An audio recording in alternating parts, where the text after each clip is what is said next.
Any woman who becomes pregnant, even if that woman suffers a miscarriage, even if that woman tragically makes the wrong choice and gets rid of the life within her through an abortion, or if the baby comes to full term, cells are exchanged between the mother and the child, so that after either a miscarriage, tragically, sadly, an abortion, or birth, those cells will remain in your body, ladies, for the rest of your life.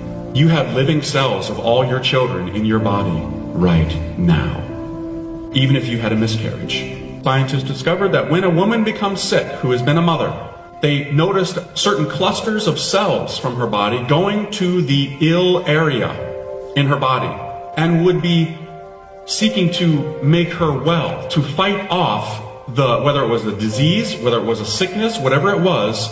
And guess what cells those were? The cells of your children.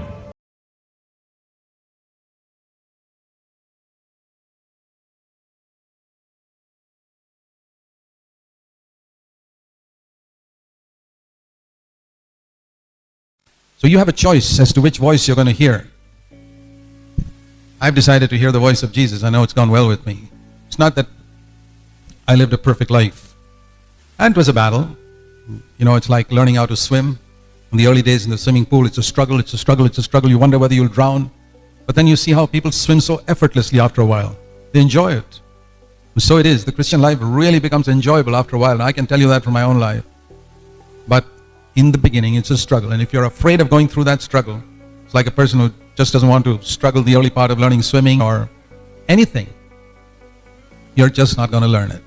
So I want to encourage you when you're young to develop some good habits and be very careful about the things which the devil says that appeal to your body and appeal to your mind, appeal to your reason.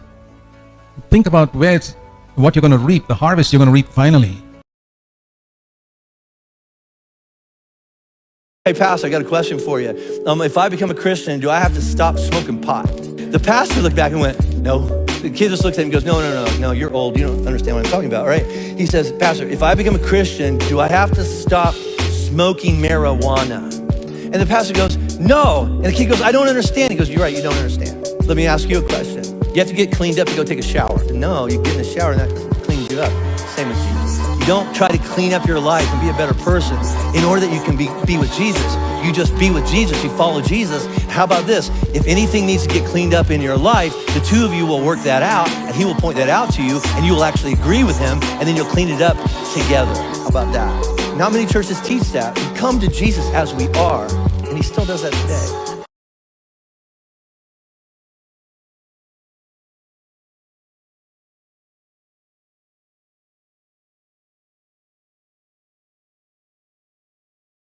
Don't be an immoral, godless person like Esau, who sold his birthright for a single meal. The birthright was a spiritual blessing.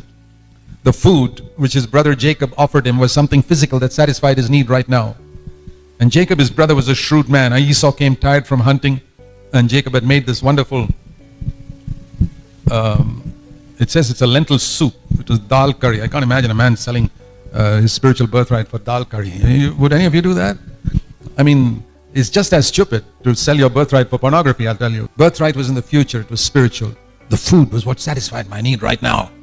And he thought, I'll make a fool of this Jacob. I'll get this now, and I'll get my birthright also later. Isn't that what some of you are thinking? That, yeah, I'll indulge myself in these little sins. Always remember the thief on the cross, how he got forgiveness at the last moment. You know, the thief on the cross would not have got forgiven at the last moment if he had kept on rejecting it. There's no question of last minute repentance for people who keep on rejecting it.